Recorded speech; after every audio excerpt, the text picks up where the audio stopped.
Good morning, good afternoon, good evening. Welcome to today's educational webinar brought to you by Passportal and Event Tracker.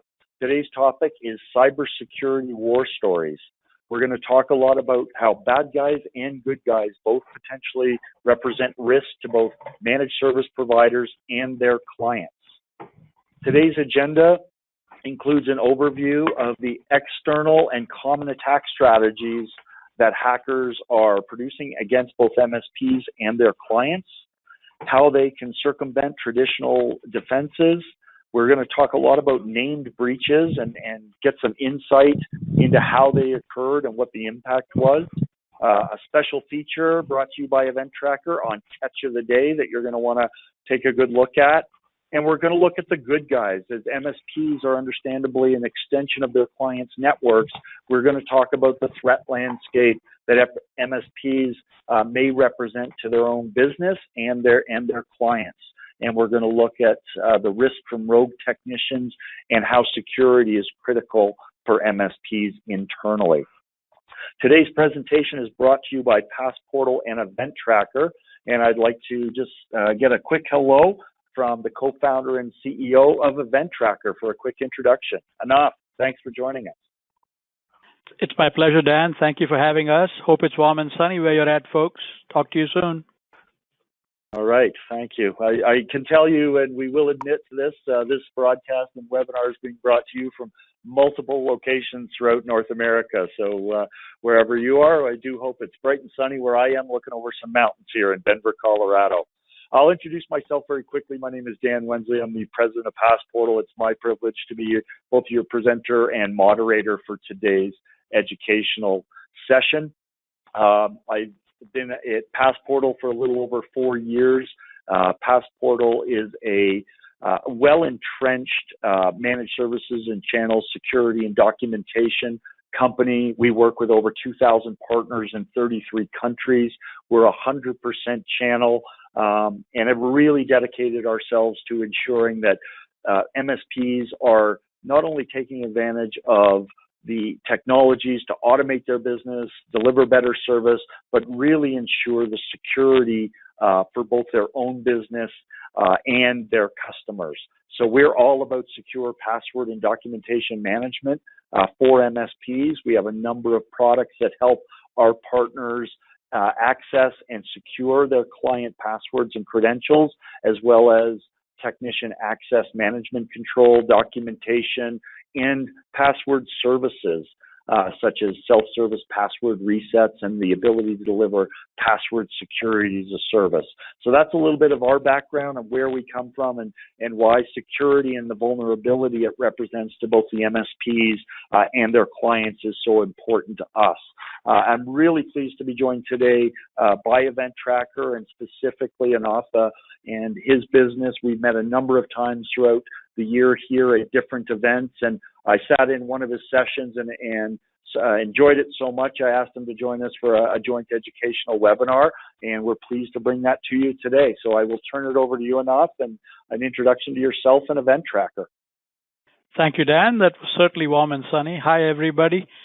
Event Tracker is a SIEM, Security Information and Event Management Solution, and we run a 24/7 SOC or a Security Operations Center.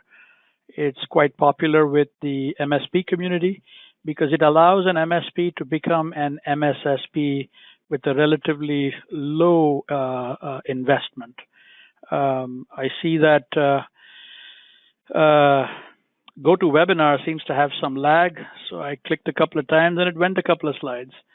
Anywho, our mission is to provide secure, resilient, and compliant networks for small, medium enterprise and for the multi-location business.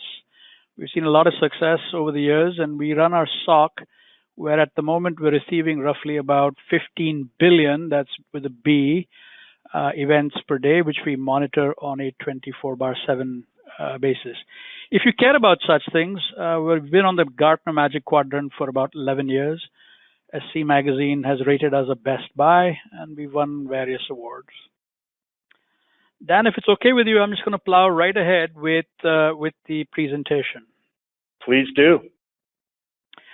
So we were going to talk about cybersecurity war stories, and resulting from this monitoring that we've been doing for several years for a lot of MSPs all over the world, and in turn their customers, we've come to learn about some common methods and some common techniques. And these are bad guys from the outside that are trying to compromise the networks of your customers, and in some cases, the MSPs themselves. Frankly, there's been a determined attempt by some attackers to go chase MSPs themselves because they realize MSPs hold the keys to the kingdom for a large number of customers. Now, it's axiomatic that if you want to defend, you have to understand who's attacking and how they're attacking, because absent that information, it becomes pretty difficult to successfully defend. And truly, the challenge is to defend all the time against every attack, against every endpoint. I mean, I get sometimes asked, what's so difficult? I throw down the firewall, I put some antivirus, I get some good habits, and 90% plus of these attacks are going to get, disabled. Yeah, maybe. But the reality, as you'll see from many of the scenarios that we're going to paint today, that I wish it were that simple. Maybe it was 5 or 10 years ago, but it sure isn't at this point. So what are some common attack strategies? Well, there's the universal number one on everyone's list these days, and that's phishing. The act of sending a socially engineered email. This has become an extremely popular attack technique, and in some estimates, it's as much as 80% of all attacks of every sort that are being launched, and it's launched at scale, launched at volume. If you ask yourself why that is so, well, the reason is it's because it's extremely effective for the attacker. I mean, attackers are capitalist pigs just like the rest of us, and they're interested in minimizing their work and maximizing their profit. And so they tend to go with those attacks that have a high degree of success. And like it or not, phishing does. And so therefore, that's a common attack vector or a common attack strategy. Another one that we've seen a lot in the last year and a half has been malvertising. Rather than take over a particular domain, which might be hard, instead they take over somebody that's serving advertisements. And a lot of us use free services on the internet, and therefore we're subject to quite a bit of advertising. That advertising may not come directly from the website you're visiting, but might be served by a third-party advertising farm. And that farm then is what gets compromised. Ultimately, it's that ad that gets displayed in your browser, and it's amazing how effective that can be. So with one compromise of a advertising server, you can certainly have your code plopped and run on a whole bunch of different desktops. That's a very common attack strategy that we've seen. Domain shadowing is another one that we've seen. This is squatting on a typo, google, for example, .com, thinking that someone's going to mistype it, and then maybe you'll be able to fool them. This is very popular with banking sites because those are sites that customers visit. And then, of course, there's the ubiquitous malware, all sorts of different types, as you can see there. The objective of phishing, the objective of malvertising is to deliver some type of malware to the endpoint, whether it's a virus or it's a worm, delivered maybe through a USB, or it's something that occurs because of user interaction, or it's a bot, which could be self-replicating. And of course, the famous ransomware, which we've seen such a lot of in the last year and a half, can happen by drive-by download. It can happen because of the phishing attack strategy, or it can occur because of lateral movement. Somebody else in the network got infected, and that infection then spread laterally. So malware of all different types are something that is pernicious and needs defense in today's environment. So that's what's being used to attack.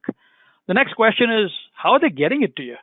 Well, for one thing, we see a lot of action for Windows macros.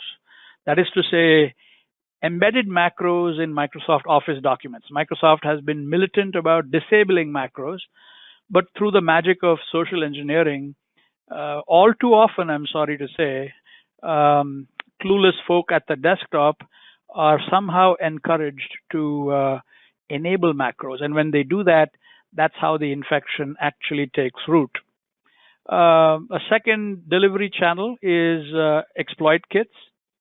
And the place to keep these is at the web server, waiting for some hapless client that maybe hasn't been fully patched, isn't up to date on its antivirus definitions, and let he who is without sin cast the first stone. I mean, have you updated absolutely every single one of your endpoints with the latest and the greatest all the time, every time? Well, that's kind of hard.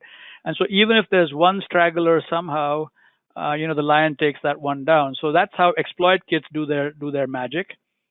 And then because there's such a lot of emphasis on endpoint protection these days, and I dare say that there is no MSP on the call that hasn't been diligent and has installed brand name, endpoint protection, your McAfee's, your Symantec's, your Sophos, and so on.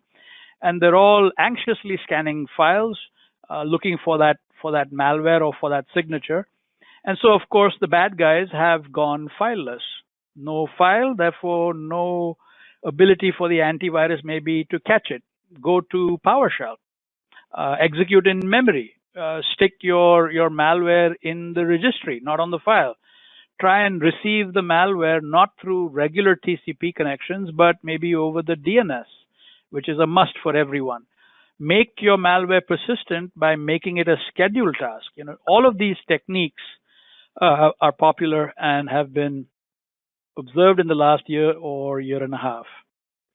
So then at this point, usually I get the diligent MSP saying, yeah, I hear what you're saying, but that couldn't possibly happen to me. And you know why?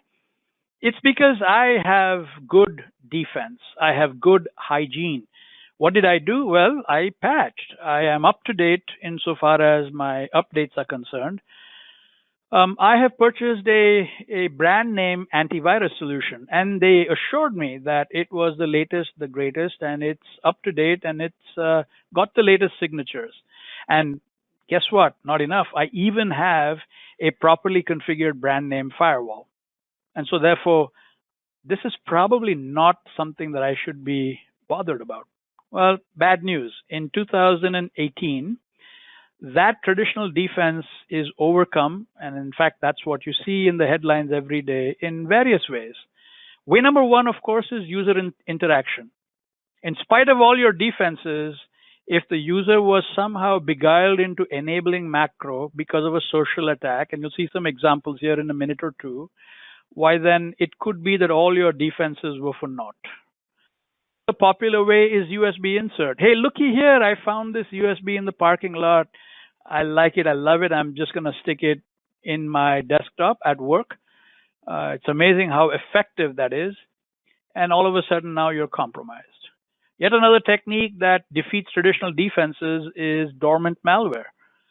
You get infected, but your protection saves you. And so therefore, you decide you're going to quarantine or delete the original infection. Well, but what the sneaky thing did is it copied itself and went to sleep for a day, an hour, a week, a month.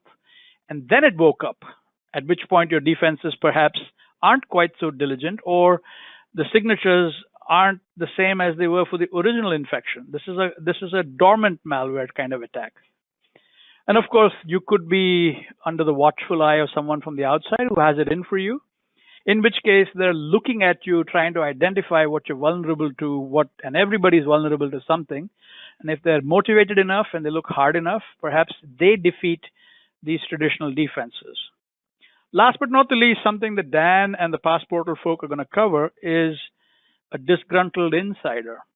They're gonna run riot because all your perimeter defenses are really useless in the face of a malicious insider. So while you might have done the right thing, and if you have, I compliment you, that's the basic step, that's the first step. It certainly is necessary, but it's not sufficient. And so I want to spend a little bit of time showing you some examples, whereof I speak. Having run that SOC for several years and received all those events, we've seen a trick or two. Here's one, for example, that we saw recently that was specifically focused against the promotional products industry. The employee receives an email that purports to come from a customer.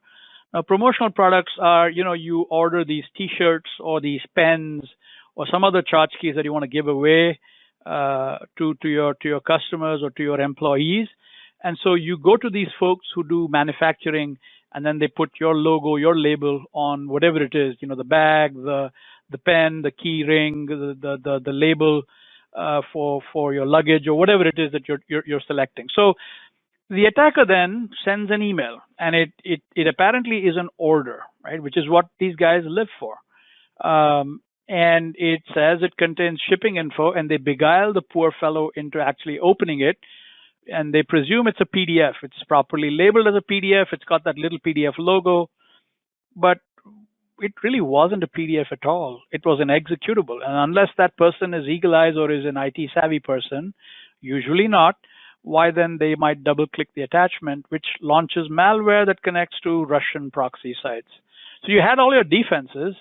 Why were they circumvented? Well, because there was user interaction. The user actually did something such as double click the attachment. And it turned out that the endpoint solution for some reason didn't catch this. Now, by the way, if you go to sites like VirusTotal, you'll see 50, 60, 70 different kinds of endpoint protection software listed there. It decided to do something, Dan. I guess we got to bring it back. So if you could help bring it back to that slide, that would be helpful. I won't touch the keyboard. Right. In the meantime, what I was saying was, if you go to VirusTotal, why then you would see 60 or 70 different kinds of endpoint solutions. And the reality is not any one of them is super effective at everything, right? It can be that in spite of having spent that brand name, in some cases it helped you, in some cases it somehow didn't help you. So expecting that the endpoint protection solution is always going to help you is not a sensible idea. Here's the next one. This is a crypto miner. We saw this in a hospital in the Caribbean. They didn't have much by way of employee turnover, and they of course had installed a server in order to issue key fobs. It's a hospital, right? If you shouldn't be getting into pediatrics if you're not approved for that section. Turned out that the server that had been installed, which very few people ever logged into, had a crypto miner. This is something that we've seen a lot of in the last year and a half. And what had happened was that the process that controls the logon UI, the thing that pops up the password when you do Control-Alt-Delete, that process had been replaced with something that did the logon screen, but really was a crypto miner in the back. Crypto miners, of course, want to solve problems to make money. And so that logon UI runs 24/7 in the background. Nobody ever noticed that, in fact, that's what had happened. The next one is the infamous Emotet. You must have heard this. This has been making the rounds big time. This thing came in through social media. The common ones that you see in April and May and June, we saw click here for your tax refund. A popular one is your Amazon.com delivery has been delayed, especially in this holiday season. It's all bogus, folks. The funniest one was, one quick way to burn belly fat. There is no quick way to burn belly fat, folks. There's only the well-known, tried and trusted way. So if the user is beguiled into clicking any of this, what happens in this instance is it's either JavaScript or PowerShell, trying their best to evade that endpoint protection. What's it doing? It's listening to browser traffic. It's stealing banking info. And it's downloading new payloads from the command and control server to update itself. To avoid detection, this particular instance mutates so that, it's keep on shifting its shape, spreads laterally as a worm. So why did the standard defenses not work? Well, because initially the user agreed to double click that email attachment. And as ever, the endpoint solution is being circumvented. And when it went from inside to the outside, firewall side, inside to outside is all good. So even if you're going to Russia, that's okay. So no country block. So in spite of IT being diligent, MSP being diligent, infection gains a foothold, and having gained a foothold, they will spread across the entire network, and that's a problem. Here's another one for you, JAF ransomware. This happened the day before WannaCry at one of our customers. They were in the food service industry. And this thing comes around saying, please print 2 copies of an attached PDF or Word, apparently from your manager or your coworker and so forth. It's none of that. You actually open this thing to print 2 copies, and the infection goes in, grabs your your address book, and starts to send email from that address book, right? Why was this happening? Well, the antivirus would have caught it. Unfortunately, there was a delay for some reason in the antivirus update. And because WannaCry kind of drowned out everybody else, this thing sort of got missed.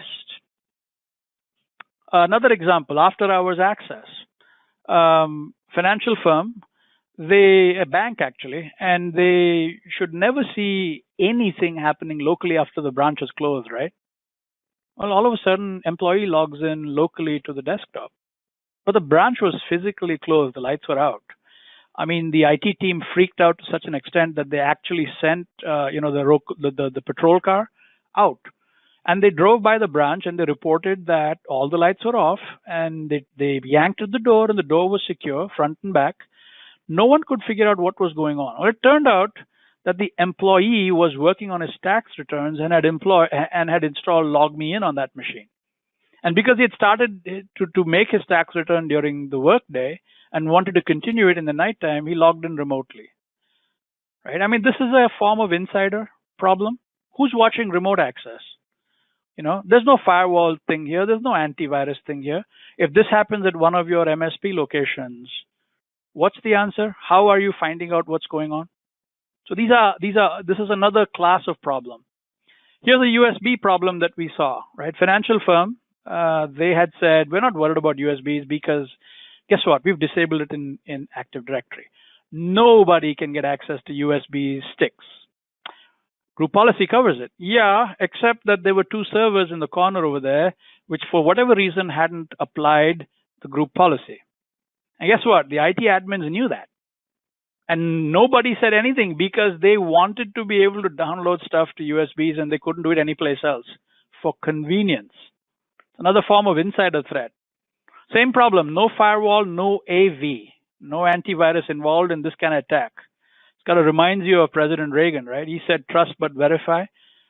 So you trust your admin, surely you should, but then you could have possibly been exposed to data leaks, could have been possibly been exposed to infection. Insider abuse, which is going to be the primary topic of Dan and the Passportal team.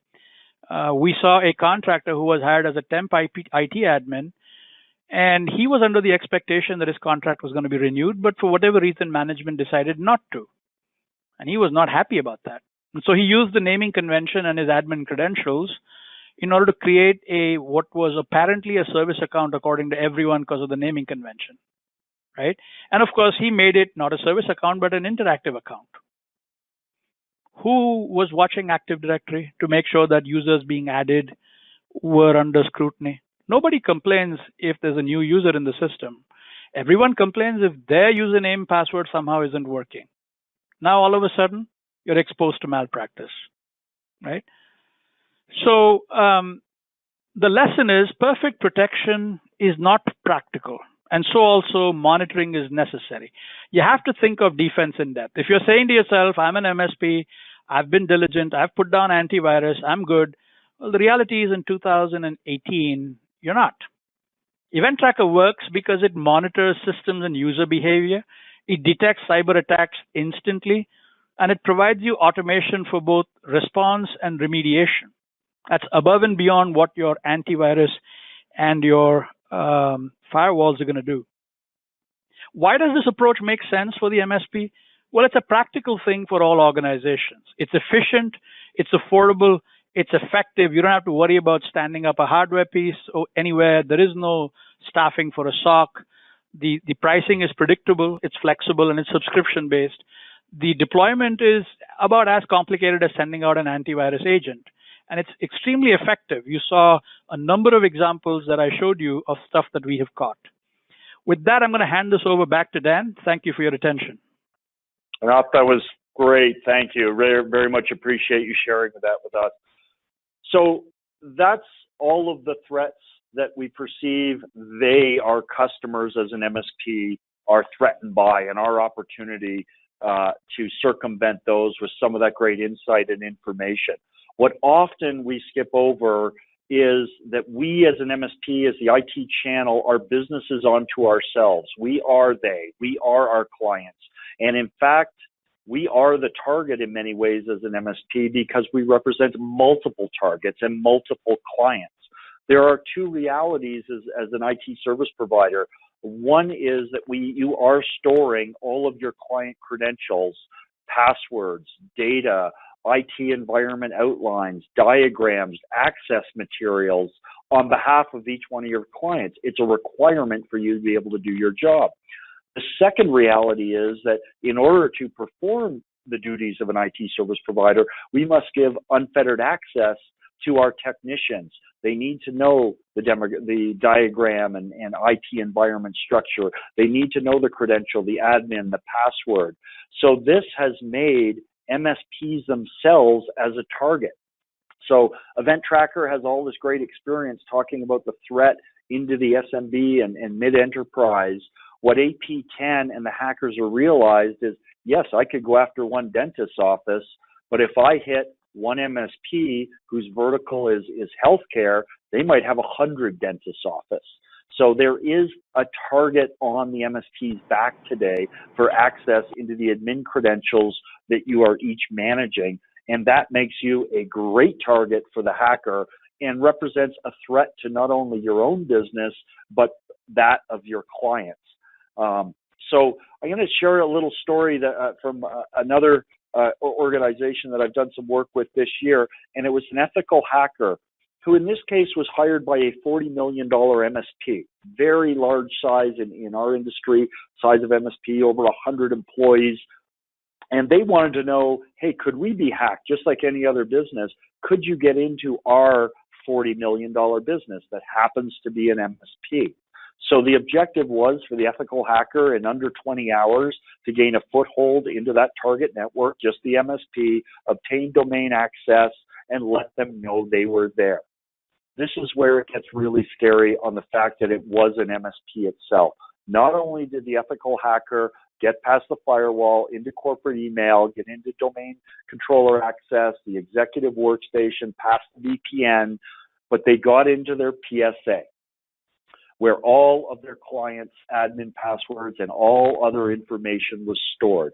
They walked away with not only having penetrated that $40 million MSP, but the admin access to every single one of that $40 million MSP's clients.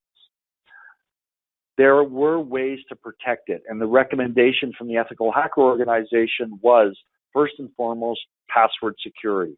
They needed to store passwords in an encrypted environment. They needed to deploy two-factor authentication inside their own business to protect access. They had to do privileged access management, as well as some of the monitoring and alerting that an Event Tracker starts to provide as a service. So these are the threats. And again, we get in all these conversations talking about our clients and their vulnerability. We don't look at ourselves for our own sake, for our own business, for the own health and well-being of our own businesses, as well as our clients from an internal viewpoint. But it gets worse. The good guys can be often, and how we are protecting our clients or storing their data, sometimes it's our own infrastructure that could be the actual problem, not from an external threat, but from an internal one. MSPs and their clients are being breached by internal staff. Breaches are causing damage to, again, both you as an MSP and your clients. And access control and monitoring are required inside the MSP. Let's look at the most obvious choice, a technician. Again, we've had to give technicians access to do their jobs. We've given them these great tools. But here are some of the realities around our staff when it comes to technicians. 80% of MSPs lose at least one technician per year. 67% of those technicians are terminated by the MSP, so perhaps not under the best of circumstances. 47% of new technicians hired leave the company. What's really scary here is that 89% of former technicians admit to retaining access to their MSP and their data, and a staggering 49% in a CompTIA report admitted to having logged in after leaving the organization. So this is just the MSP. This is MSP and the access into the client data. What could that look like, and what impact could that have for us on our own business? Well, the stories are numerous of IT providers, IT workers in an MSP or individual inside an organization actually doing very bad things to both the MSP and their client. This is a dozen articles over the last 12 to 24 months of exactly that scenario happening. And there's some very specific ones here. There is an fired IT worker who changed the admin password to could have been a client, happened to have been a college, and locked out over 2,000 students from both their email and their course materials. Simply asked for a $200,000 deposit to be put into his bank account to rectify the situation. Another one who set up a backdoor admin password and started purchasing different products and went along. These are not uncommon, and if we look at how we're protecting our client data inside our own MSP, are almost inevitable. None of us want to have rogue technicians. None of us want to think that any of our employees would do something hash, but we need to protect ourselves from doing it. If they can do it from China or hacker, the big bad hacking, organizations, and the darkness we throw on that industry, it can also happen internally. And MSPs are responsible for their own business and all of their clients. But there's greater value around security than just the fact of solving a security vulnerability or breach. And that's specifically at Passportal, the opportunity for security implementation to really better your service delivery model. Here's an example of our founder's MSP. At his MSP, before building Passportal, he had technicians leaving knowing client knowledge. He had technicians wasting time searching for client data, issues concerning undocumented client knowledge. He wanted to reduce the risk for both his own organization and his clients. He wanted to improve access control, improve accuracy and efficiency, control and audit technician access, implement password change automation, and standardize processes and procedures. So security and delivery of security doesn't always have to be built on simply on protecting. There are a lot of advantages to the operational efficiency. We talk about, well, if you go down from a breach, that's bad. Of course it is. But security can improve the uptime and the operational efficiency for an MSP as well. So there's great advantages in employing a security stack within your own MSP and the value. MSPs and their client networks are facing threats from external hackers and internal staff, and we need to ensure that our MSP is a safe environment for our clients.